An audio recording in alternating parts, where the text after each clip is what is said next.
Welcome. My name is Michael Lucido, and I'm a physical therapist, and I am a teacher and an instructor with the North American Institute of Orthopedic Manual Therapy, also known as NAIOMT.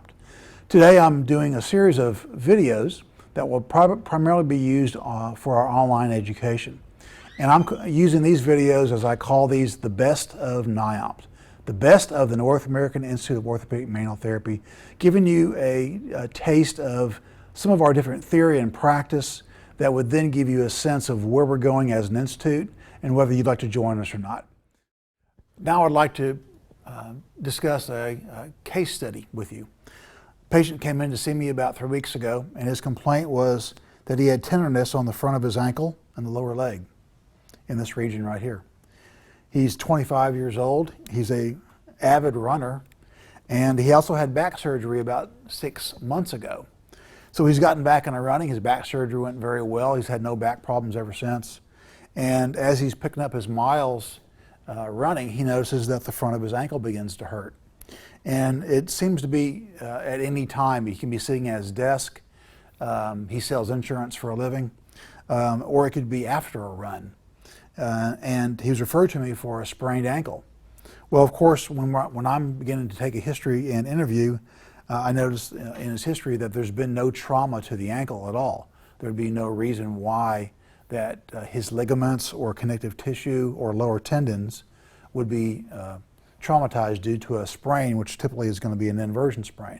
So there's actually no history of that. As I begin to examine him, I noticed that, again, the skin feels very sensitive as I begin to go over it. There's no swelling locally. His ankle has full range of motion. All the contractile tests are completely negative. But the most impressive part is, again, just like in the upper quadrant, this skin sensitivity that typically is lying in an area of the L4 dermatome. The L4 dermatome is typically manifested around the front of the lower leg. It can be on the medial side of the foot as well.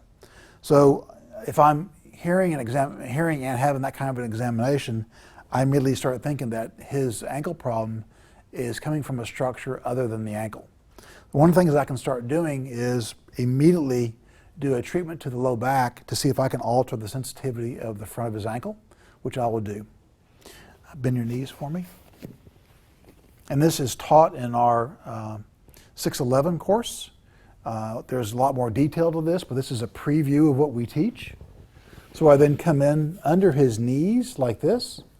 And as I firm up under the knees, I'm just going to provide a high velocity, low amplitude traction through his hips into his lumbar spine, just like we did in the upper quadrant with his cervical spine. And I'm going to do this for about a minute, just providing some neurophysiological input into the spine, then re-examine his foot ankle after that.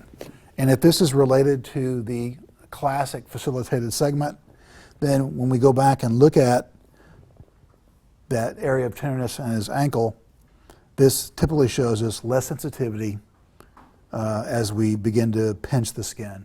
So that we, in order to be effective at treating this patient, we not only need to be aware of the sensitivity of his ankle, but perhaps we need to be treating his back since he had back surgery 6 months ago and perhaps has not rehabilitated himself to a point where the nerve or the facilitation is showing up in his ankle.